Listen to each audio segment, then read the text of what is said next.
Joining us on the program, very pleased to have with us State Representative Tony Cornish from the great state of Minnesota. Representative, how you doing tonight? Good, up to my backside in alligators here at the Capitol, but doing very well. Well, I'm glad that you could join us. Now, are any of those alligators trying to take a bite out of your legislation?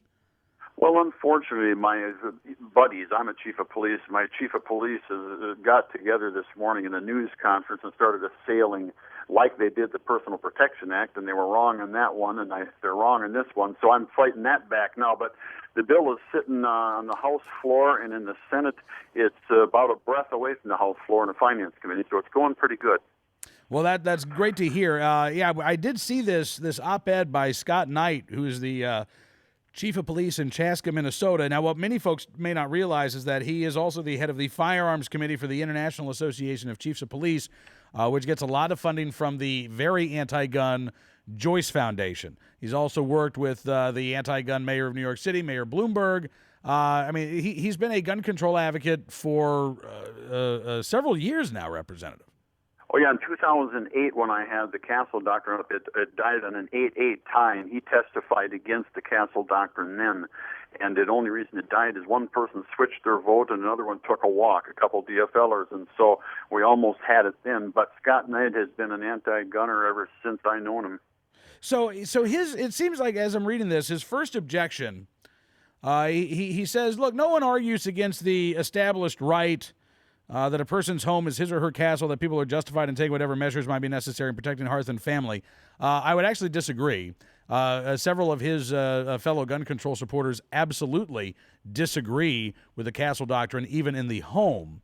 But he then says, well, our problem is that the proposed legislation extends the Castle Doctrine beyond the home to the outer reaches of a person's property, and, in his words, far more dangerously takes it out to the public domain, the sidewalk and beyond, where shooting to kill becomes justified if the shooter reasonably feels threatened. So I guess my first question, Representative, is why does somebody like Chief Knight think that you have a right of self-defense, you don't have a duty to retreat if you're in your living room, but if you're on your back porch, you do? Yeah, it's totally ridiculous. You really should be. We've backed off actually from it. We used to be any place you had a legal right to be. Now we've made it an overnight dwelling, an attached structure, the curtilage, and so we compromise to get this far when we really shouldn't have had to.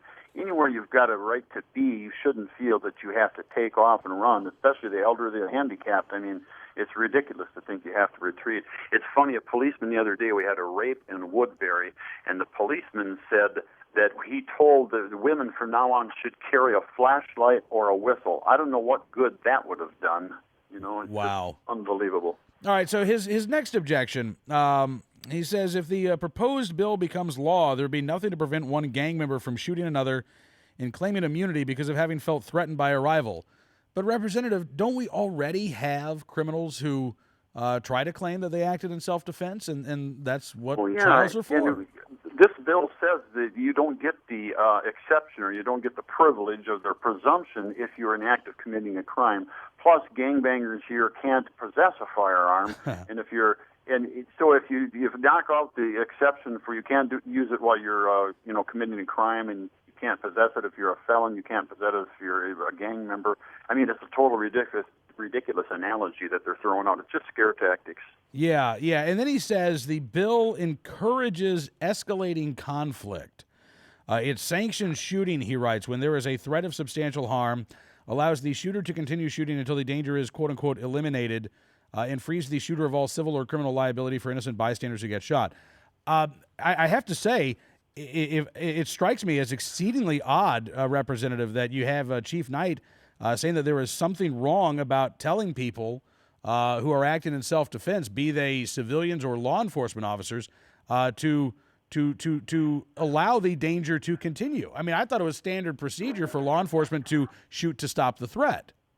Yeah, it is. We're trained that way, and the civilians should have the same privilege. I got to run right now back into a committee room. They're calling me for a vote. All right. Well, Representative Cornish, thanks again, sir, for coming on the program tonight, and we look forward to doing this again soon. Thank you. All right. State Representative Tony Cornish joining us from the Capitol this evening.